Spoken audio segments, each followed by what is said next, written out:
Quando a gente começou essa nossa conversa, falei sobre os modelos.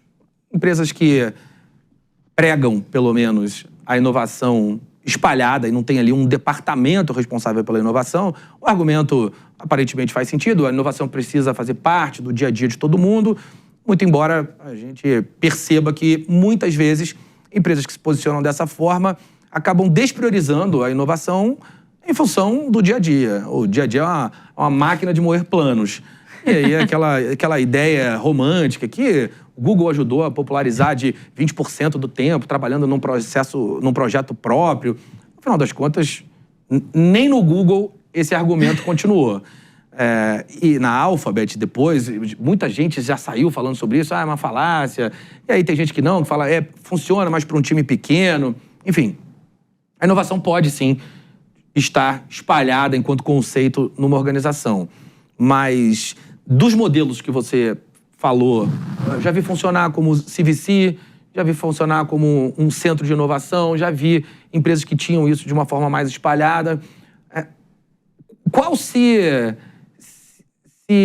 assemelha mais ao modelo de uma empresa brasileira grande, ou não dá para fazer esse tipo de generalização? A gente vai encontrar situações que eventualmente tem empresas iguais, mas com culturas diferentes, e aí um é melhor do que o outro. Como você vê essas diferentes abordagens? Tá. Bom, primeiro eu gosto de reforçar que não tem playbook, né? Mais uma vez, a gente precisa entender a maturidade da empresa para essa pauta de inovação. Então, esse é o primeiro ponto. Mas um ponto, né, que para mim independente se a empresa é uma multi, se é uma brasileira, essa é uma agenda que tem que ser do CEO. Eu já operei de duas maneiras. A agenda não estava respondendo diretamente para o CEO e uma agenda respondendo diretamente para o CEO, né? Como hoje responde direto para o CEO. Agenda respondendo direto para o CEO, a atração é outra, tá? Esse é um ponto. O segundo ponto para mim é que você tem sim, e eu gosto quando você fala, vamos deixar um tempo para a gente trabalhar no seu projeto pessoal, e a gente olha para o pessoal, né, a gente olha para o nosso portfólio. Eu acredito que a gente precisa de muita transparência e claridade nos projetos que a gente tem hoje dentro da companhia, para a gente entender se a gente tem todos os projetos e programas necessários para a gente alavancar a companhia para onde a gente está com a visão. E para isso precisa ter transparência. Até porque, dentro dessa quantidade de projetos, existem pessoas trabalhando por trás. E a gente sabe o quanto escasso a gente tem. Foi o que você falou, né? A gente tem um tempo, uma hora pessoa limitada ali, claro, né? Então, a gente precisa fazer escolhas também baseadas nisso, né? Então, isso é importante. Você tem um projeto de priorização, independente do modelo, né? Que a gente siga, com os principais stakeholders na mesa. Quem eu não deixaria de convidar para essa festa? CEO, CFO, cara de operação, marketing e legal, jurídico. Convida para a festa. Convida ali para estar sentado junto com você para avaliar tanto a priorização quanto os riscos e oportunidades e o tamanho do impacto na organização. Como outro ponto eu vejo um time que não é sobre a quantidade de pessoas, e sim sobre a qualidade e o que ela traz. Em termos de conhecimento, em termos de bagagem, diversidade de pensamento é importantíssimo, principalmente na hora que você está falando sobre diversificação de portfólio, né? A hora que você vai para um CVC, para um VC, você também precisa entender se você tem os principais recursos e os melhores recursos para estarem operando. E eu brinco que tem uma outra coisa, é comportamental, né? As pessoas precisam ter coragem, né? As pessoas precisam ter uma segurança em volta para a gente poder falar o que vai funcionar e o que não vai funcionar. E talvez o porquê não é uma coisa que até a gente deixaria para um segundo plano.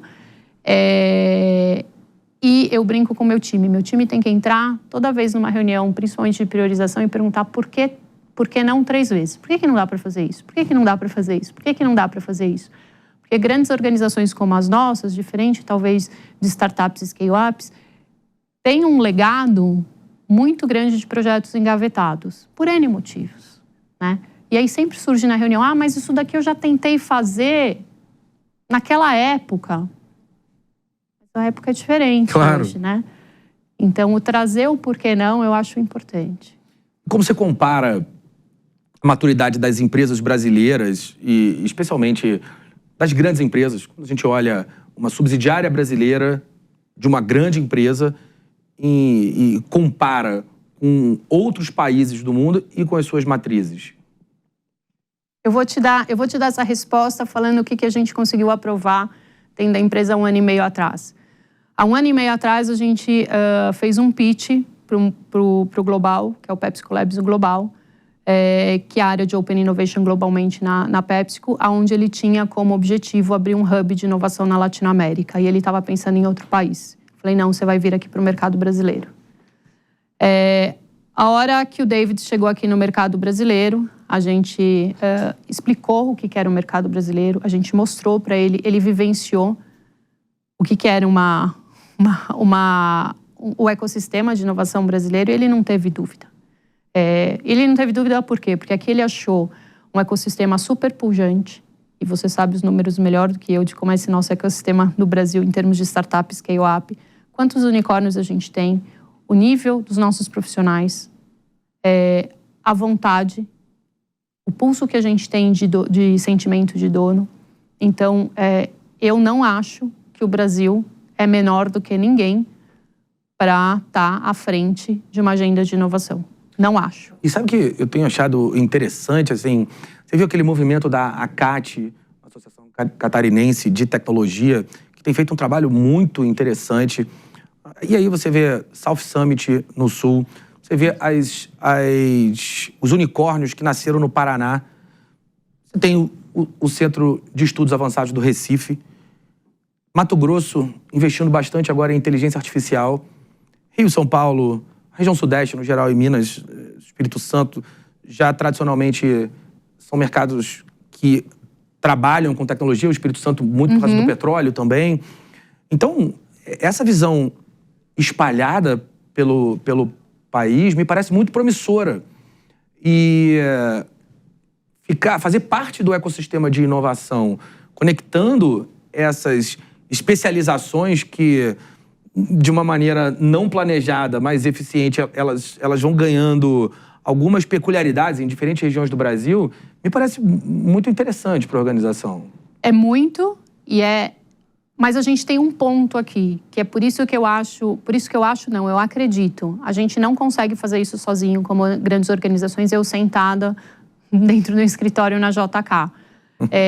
Porque na hora que o Brasil é um país continental, né? Esse foi um outro choque também, que quando a gente trouxe o David, que é de Israel, inclusive, ele ficou encantado. Eu falei, David, mas aqui a gente tem um país continental com esses polos que você comentou. Então, o meu grande desafio é como eu acesso esses polos da onde eu tô, né? E aí eu acho que a tecnologia é incrível, porque na hora que você coloca um hub digital, a hora que você começa a ter os parceiros corretos, né? E que podem te apresentar esses polos, e você como grande organização, né, tenha claro num primeiro momento qual é o use case que você quer trabalhar, nem que isso mude depois que você sente com o seu parceiro ali, com a startup scale-up, para você redesenhar isso. Esse para mim é um ponto que a gente trabalha, porque tem tanto hub, é tão pulsante, André, que às vezes você chega a se perder. Sim. Porque é muita coisa que tem. Então, essa ajuda para a gente poder separar também o joio do trigo é importante, né? Processo quase de curadoria. É curadoria. E um scouting, assim, bem importante, assim, pra gente. E a prestação desse serviço acaba tendo valor, porque encurta caminhos que são importantes. Para os dois lados, né? Sim, sem dúvida. Eu acho que é para os dois lados. Concordo. Porque o tempo desses hubs são tão importantes é tão importante quanto o meu tempo, claro. Quanto o tempo da equipe que está ali. Então, na hora que a gente vai mais direcionado, com essa curadoria, conforme você falou, o ganho na agilidade é incrível.